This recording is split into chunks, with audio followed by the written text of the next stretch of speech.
Hello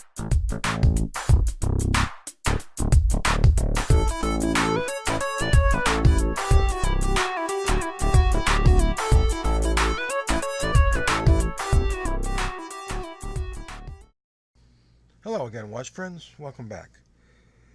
I recently did a video where I reviewed two cheap watches, the Russian-made Vostok Komandorsky and the Seiko SNK809. I like the Seiko quite a bit, especially because of the military/pilot aesthetic, excellent readability of the dial, and minimalist size. What I didn't like was the poor accuracy. Unlike some other Seiko 5 owners I know, who get as good as approximately plus 15 seconds a day accuracy, my 21 jewel 7S26 equipped Seiko was gaining minutes per day. At the end of the video, I vowed to attempt to regulate the SNK and hopefully not destroy it in the process. I'm happy to report that there's good news and better news. I did regulate it, and I didn't destroy it. Here's a brief overview of what I did. The rate of the watch, that is, how fast or slow it's running, is determined by the speed at which a beat occurs. The rate is governed by the balance assembly, which allows the power to be delivered from the mainspring through the train of gears in a consistent manner and ultimately delivered to the hands. Let's look at the 7S26 movement. The two items of interest here are the beat corrector and the regulator pin. The beat corrector, this stud is where the hairspring terminates. Here, by adjusting its position, you're trying to find the sweet spot where the clockwise and anti-clockwise oscillations of the hairspring are equal. A little, or maybe a lot, of trial and error are required, since there's no indication of which way to move the stud to achieve the desired result. Looking at this giant escapement, you can see that the balance wheel swings back and forth, and it's equal oscillations that we're trying to achieve. The regulator pin, moving this pin either lengthens or shortens the hairspring and thus causes slower or faster oscillations, respectively. Fortunately, there's usually a little readout which shows in which direction the pin must be moved in order to effect the change you want. You normally first set the beat and then set the rate.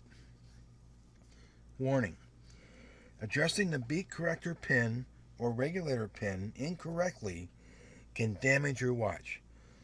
The balance, of which these are a part of, is the most delicate component in a mechanical watch.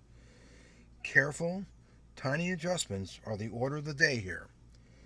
You must have patience, a light touch, and confidence to be successful. I started with these results. The rate, about 1.5 minutes slow per day, and a 7.3 beat error. The goal for beat error is less than 2 for this watch. 1.5 is better, and the goal for rate is plus or minus 40 seconds per day per the Seiko 7S26 specification. After the first attempt, the beat got better, but the rate is 4 times worse. Somewhat expected because setting the beat impacts the rate. That's why you adjust the beat first, then adjust the rate. After the second try, better beat and better rate. I'm feeling encouraged and haven't broke the movement yet. Beat much better, but the rate much worse. This is definitely a trial and error procedure, at least for me. Just a tiny adjustment on the pins has a huge impact.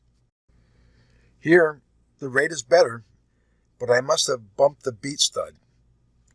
I seem to be going backwards. Well, after a few more tries, I finally finally was able to achieve this. I also let the watch sit overnight on the time grapher, thinking that the watch might settle down. I decided to stop here.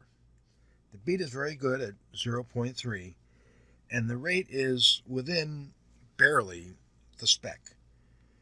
I may or may not keep going, or maybe not. So I couldn't resist monkeying with the watch a couple more times. So after doing that, and wearing the watch for 48 hours straight, I now have these results. A surprisingly good plus 3 seconds per day rate, and a very respectable 1.0 millisecond beat. Not bad. Remember, this is a cheap watch, currently about $75 on Amazon. If you'd like to learn more about watch movements, and this movement in particular, I highly recommend 2 YouTube channels. The first is Mark Lovak's Watch Lessons. Mark is a watchmaker and excellent teacher. He has dozens and dozens of tutorial videos on watchmaking and repairing topics. Most apropos here are 2 of his called How to Regulate a Mechanical Watch and Setting a Watch in Beat. Mark also has a multi-level paid course on watchmaking, useful if you want to, you yourself that is, be able to strip down a movement and put it back together without having any leftover parts. I can't recommend Mark's channel high enough. Check out his channel. You'll definitely learn a thing or 2 or 3. The other YouTube channel of note is Justbluefish. Guy has a specific video called How to Regulate a Seiko Automatic. He provides step-by-step guidance on regulating the 7S26, which should help you if you decide to do it yourself, providing you are careful.